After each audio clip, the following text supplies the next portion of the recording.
Okay, so some people who know me know that I like to go camping. I really like to go camping, and I want to bring you into my camping world as a seasoned veteran, and I want to show you the reason why I like camping so much. And mind you, there are all kinds of camping.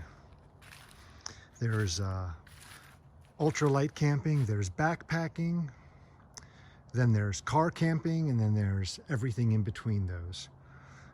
What I have here is somewhere in between car camping and backpacking. As a matter of fact, when I go backpacking, I do take everything I have here, with the exception of a few obvious things like the chair, the table, and the cooler. But pretty much all of that goes. So what I'm going to do is walk you through the entire campsite, and I'm actually going to go through a very lengthy and hopefully complete index of all of my camping gear and things that I think are important. So this is my campsite.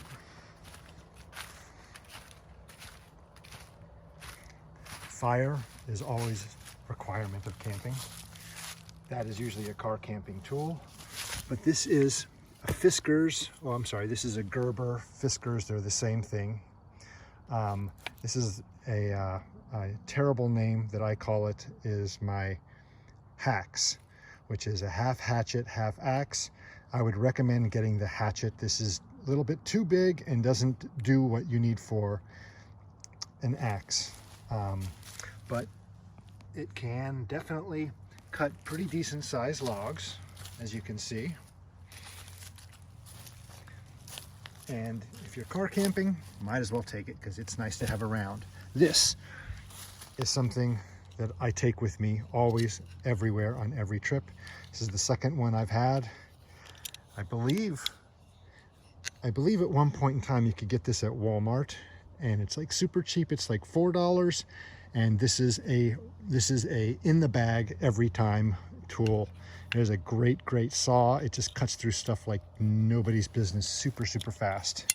It locks in place, and it's a very thin metal, thus affording you to remove very little wood, so it cuts through wood so fast. This is the cleaning area. This is another Walmart thing. If you're going camping, you can get a lot of good gear from Walmart. Just don't get the important stuff from Walmart because it's usually not so good. But I always get their camp shower. It's a 5-gallon. It's meant to be a solar charger. You put it in the sun, and with 5 gallons of water, it'll get really hot. And I have used that for a shower, and you can take a very complete shower with 5 gallons of water, as long as you don't have the water keep on running.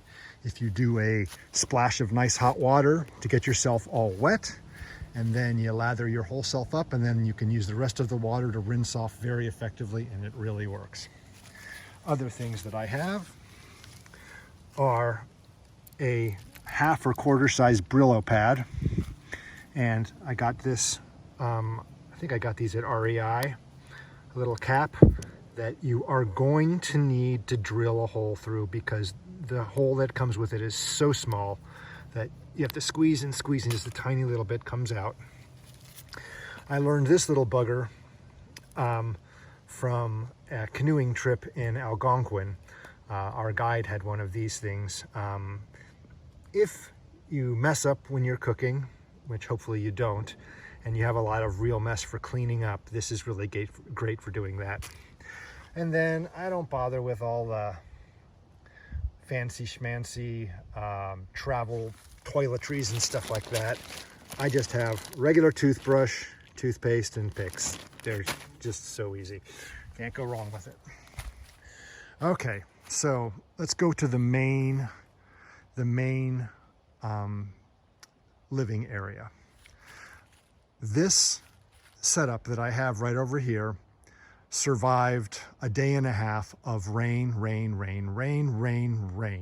and I stayed out here for half of the day in it. And although like things were kind of wet, the main parts of the stuff inside were completely dry.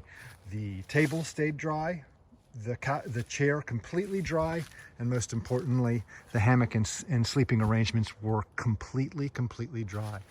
Let's see if you can look over here and see. It does go down, and I thought about it may be a problem if things drip and come down, but they do not. Now you'll notice that I have this extra tarp and it's not touching the ground. That is because you want to have the least number of things touching, therefore you won't have anything crawling on you. That one gets a little bit close. I guess it's possible like a daddy long legs could make that connection, but basically nothing else could. And this strap has fallen down. It should be up.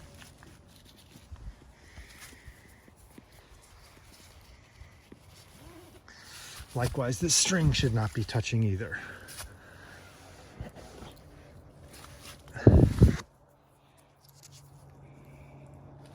Okay, but let's get to the main shelter.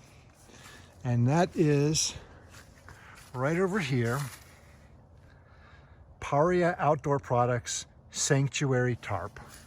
Now, I do believe this is the 10-foot by 12-foot, and it is absolutely the most perfect size there can be for hammocking, because your hammock is completely safe, and I am sorry about that. Your hammock is completely safe, and you have enough room, if you can see here, you have enough room to cook or to sit down or to do whatever else you want to do if you have to spend the day in the rain. You can read a book, or what I always do is listen to music and listen to Radio Paradise. So, the way this sets up, the very first thing I do is I string a string across from tree to tree wherever I decide I want my hammock to be. And I'm gonna guess this is probably 14 feet. It was the distance. But the first thing I do is I put up my a line on the hammock. This is the halfway mark, so it's at 1/4 the distance or 3/4 the length over here. I run that across and I run it over my head. And this is the important thing, depending upon how tall you are, that is all that's important, is it needs to be over your head. I would say maybe a foot over your head. Then the next thing I do, I take my walking sticks. You know, I have these black diamond ones that I bought cheap on sale, and I don't like them. They compact down very nicely. They're very light, but they do not have shock absorbers, and I find that to be really nice. But the other thing that I would really like is if the caps could unscrew, like my Leaky photo one does, because it would be particularly nice to affix this to like a little loop inside there or something. But that's the next thing I do is I put those 2 stakes down, and I tie them off at a distance, and then I tie off the other 2 corners, and then I do the middle, and then I don't even tie this middle one in, and then I go and I find my pole that's going to keep this step up, sit up or set up. Oops. So I get one that is also, this is not quite a foot taller than me, and I'm 6'6". This is about 7 foot over there.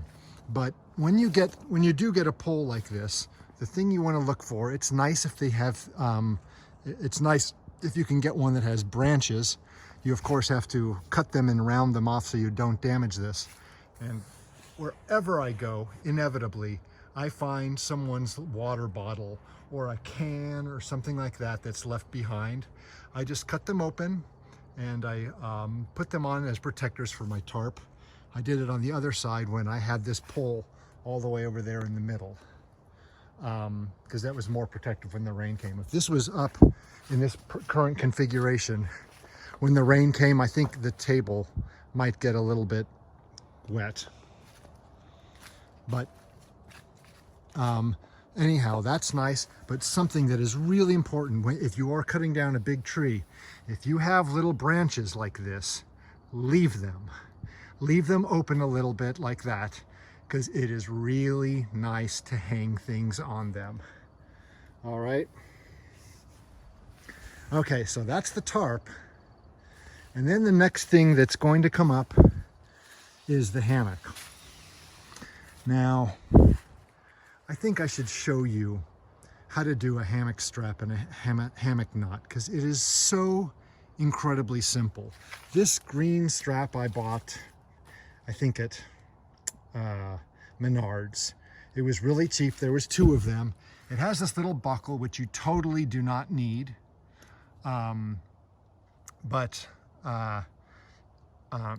It does work and it keeps it up nice. If you get something for your hammock, make sure that it's a strap. I tried just using paracord, and although it is strong enough to hold you, it is 500 pounds, or you can get like 700-pound paracord. It cuts into the tree, and it really, really hurts the tree. And on top of that, when you're on your hammock, it bounces, and it's not comfortable having a hammock that bounces. So I'll tell you what, I'm gonna go show you how to do that knot real quick. Let's see here. Let me find a carabiner.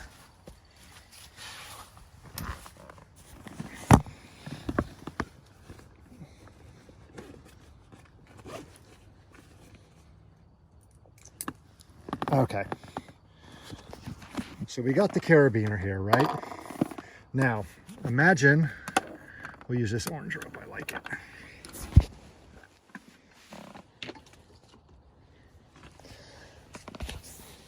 So this is how you want to tie your rope around a tree, or your strap. It's the simplest thing in the world. It is the knot that never gets undone, and most of my rope have this on the end. It's just a little figure 8. Sorry, I'm gonna do that all over again. This time I'll do it in the lens. Okay, and I'm gonna give it lots of room. You just take your loop and just wrap it around and send it through. That's all you do. Super, super simple. So imagine that this is your strap. We're gonna tie it around the tree and then pull it all the way through, right? And so imagine now this is your hammock carabiner, right? All you do is you take the line, you twist it around, you pull through, and you clip it in, and this will lock in place and will not move at all, will not come undone, and is very, very easy to untie.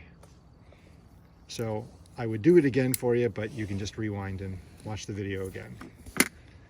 Okay, so getting the hammock situated is, I'm gonna tell you, I know this looks like a lot, and the fact is, it is a lot. But it starts with getting your hammock straight. So you lightly tie your carabiner to your strap on one side and then the other, and then you want to have your hammock in the middle. You really want it in the middle. And you also don't want it any more tight than this. You want it to sag a little, because believe it or not, sagging, you can get more straight, because you don't sit directly from tip to bottom on the hammock. You go diagonally. Okay, so after you get your hammock in place, the next step, which is the really hard one, is to get the bug net in. Now, it is Halloween tomorrow, so there is definitely cold going around here. Right now, I got a little inchworm here. Get off there, buddy. It got down to nearly 40 last night. With rain, you know, that could be a disaster, but even with all of that, there were still mosquitoes flying around. So it does not hurt at all to have a bug net. So I put the bug net in.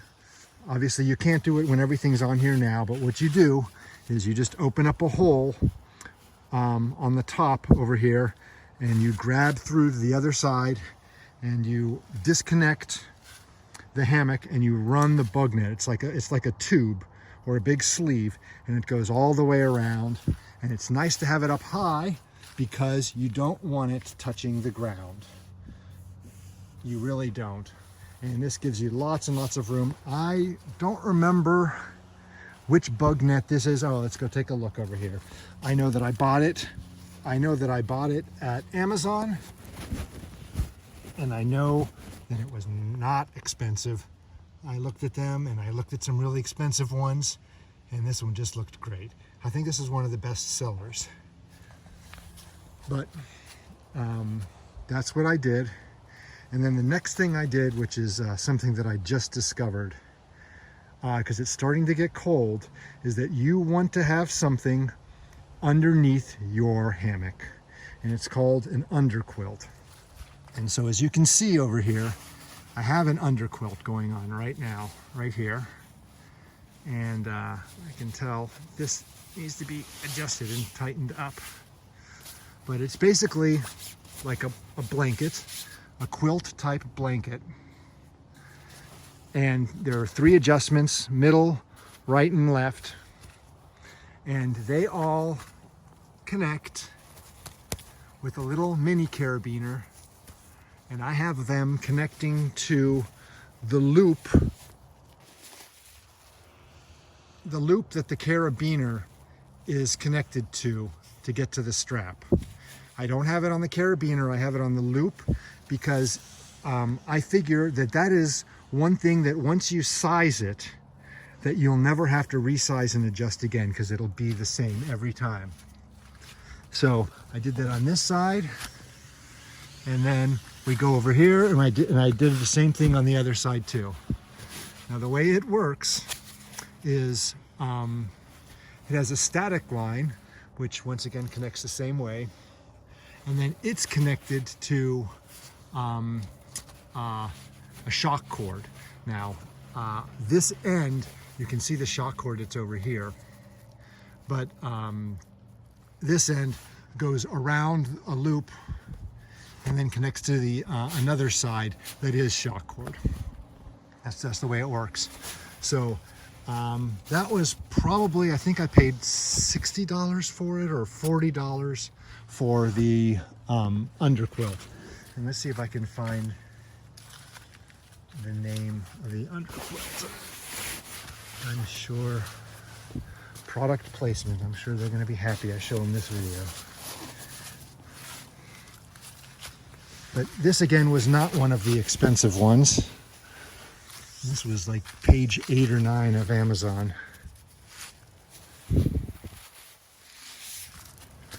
I know where I can find it.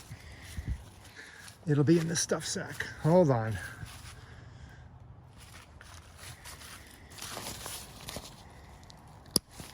So, on to stuff sacks. This is a Sea to Summit. It doesn't really matter which one you get, as long as you get one that is completely waterproof. I mean completely waterproof. Okay, so here we go again. We have, yes, that is a one wind. It is a one wind under quilt. All right, cigarette butts. Whoever was here before me, they they cleaned up mostly, but there was like items like food. There were eggshells, and there was like somebody threw some batter here. It was gross. Okay, sorry about this. So, the next piece of equipment, one of the most important pieces of equipment, is your sleeping bag. And here, because it's upside down, I'll let you see. This is REI's Expedition -20 sleeping bag. This is bar none the best sleeping bag if you are a cold sleeper like I am. I have slept out when it was -6 degrees out. Slept out on my deck just to see if it would really work, and it really did. It has a double wall zipper. I hope you can see this. There's two zippers on there, an inside and outside, so you can do both of them, and then you get that 4 inches of down insulation even where the zipper is, so no cold comes in.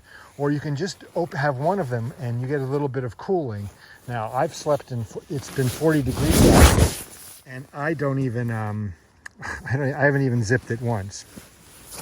Next thing that I have, when it gets cold out, I have an old military hood. I don't know if you can see that well, but it's like a nightcap. It's very comfortable, fits on you, on your head, and your head gets warm, but not too warm, and you can still hear things well. Oops. The other thing that I have here, which I at first thought was a ripoff, and I had never got a camp pillow before. I thought how vain and ridiculous, but it really is great. I am not kidding. I would highly recommend to everybody that you bring a pillow. As a matter of fact, if you're going to be sleeping, I would say it is a must-have, which is, come on, focus. Come on, camera, you can do it. Maybe he doesn't like it because I'm upside down. Hold on.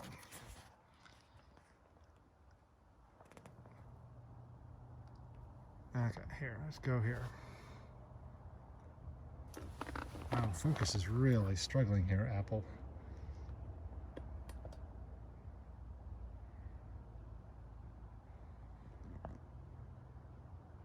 Oh, thank you, focus. Okay, so this is a Nemo Filio pillow, and it is so wonderful for hammock sleeping. It is not filled up all the way. The way this works is it's like half inflatable pillow and then half really comfortable, soft, kind of like memory foam inside that still gets very lightweight and nice. It packs up wonderfully. I'm not really going to show you, but I was going to give you a little bit of an example of what it does, where it is. So it has a built-in stuff sack to it, right over here. And you just pull out this bag over here, and you just flip it inside out, and you roll the thing up. This pillow inside is completely removable, so you can clean and wash this when this gets greasy. Why is it with pillows they always get that nasty head grease? Doesn't matter what you do. All right, so that's the pillow. I'm not going to do it because it is actually pretty easy to do, but I'm just not going to do it. Okay, so that is the sleeping area. And just like a tent, always zip it up.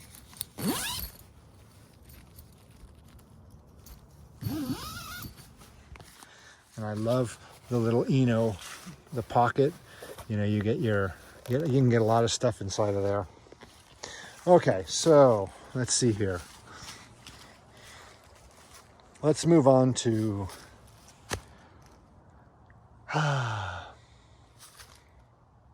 always have, let's move on to some of the maintenance stuff. So absolutely always, please have a garbage bag. Have a garbage bag. Usually you're going to be stopping by Kroger's or wherever. So get yourself a garbage bag, or many of them. I showed you this area. Have your cleaning station, of course, far enough away from the campsite that the smell of it, because you may be washing some dishes and leave a little bit of food particles, you may attract animals, and you don't want to do that. This is an old day pack that actually came with my old original Osprey Aether. You could just attach this to the outside of it, but it was kind of heavy, but it is pretty comfortable. But when I'm car camping, I put all my electronics in that bag, so everything else stays in here. So let's move along over here. I don't want to dwell too much on clothing. I have an Arc'teryx Theta jacket, which you can't get anymore. This is my second Arc'teryx that I had, because the first one was delaminating, and this one delaminating again. You know, $600 on a jacket, and it doesn't even hold up. I love my Eddie Bauer little mini winter jacket, or what I think they call it, a down sweater or something like that. But packs up super small. This is an old knife from a friend of my dad's that we went hiking with my dad, and I wanted to let him be a gaucho, so I brought this knife for him, but he brought his own knife. Way to go, Dad. Oh, the chair. This is a great chair. What's it called? It's called a Kijaro. Got this at Dick's. They're very different than the regular chairs because they lock. They will not close, and if you notice, there's no bars where your leg goes, so you don't sink into it, and this bar doesn't hurt you when you sit, which happens a lot of the time. And it's very cool, though. It will not give you a lot of warmth. Probably great during the summer. It is big enough, well, some of the models are big enough that you can get an Nalgene on one side. And this is one of the cool things about this, I love it, is that it has this little side pocket thing where you can put your phone, or put my flask with, of course, some Kentucky bourbon. Oh yeah, that sounds really good right about now. So you're gonna have to hold on for a second.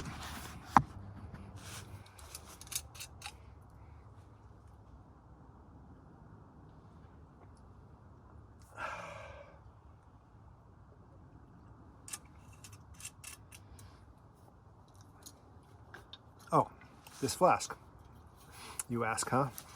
Let's see here. Oh. So, good luck reading that. Oh, look at that. I got it. Boundless Voyage Titanium. There you go. I love this little flask. It's bigger than 6 ounces. It's very lightweight. And I mean, you can get enough bourbon in there for a week. Well, I guess it all depends upon how much you drink. I don't drink much, but we'll keep that out because I'm going to be doing this later. Okay, so back to the kitchen, right? This table is a little thing that I bought at Walmart for the intent of camping. And you notice how low it is. It does go up to the normal height of a normal table, but I like it low when I'm camping. Just keeps things very steady, and I really like it. So let's see here. I'm gonna clean off the electronics and the non-cooking stuff for right now. Maybe we'll get to that later. I got me some ropes and my rope thing because I need to learn to know knots. It's embarrassing that I don't know how to tie knots properly, or I don't know the names of them. We'll get to electronics later because I got some fun stuff.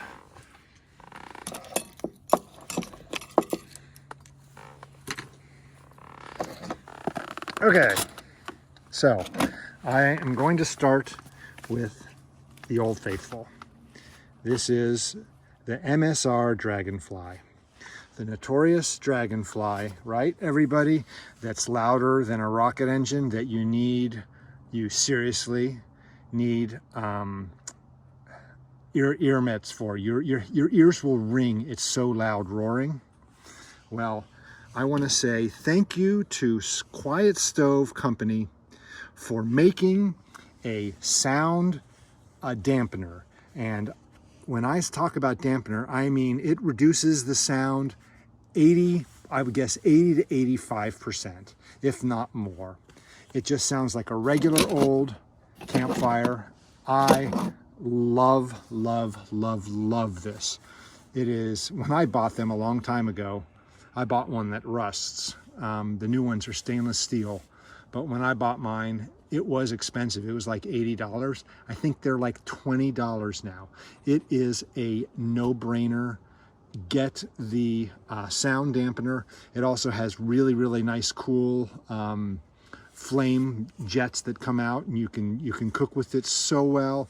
You can adjust the flame really low and just really low for hours. Actually, I'll tell you more about that maybe.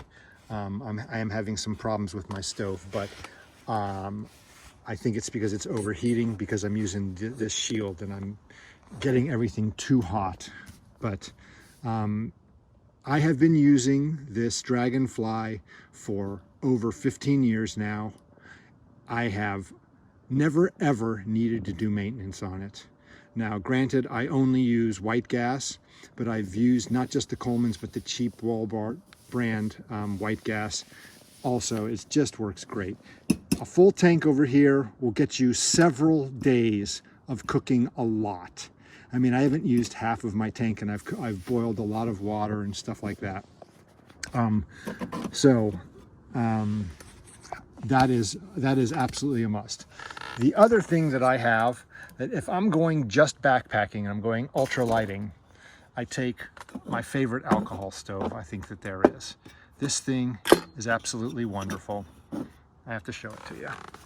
So I can't do it with one hand. Here, let me see if my knees can hold this properly. All righty. So this, oh, spider, you don't want to be in there.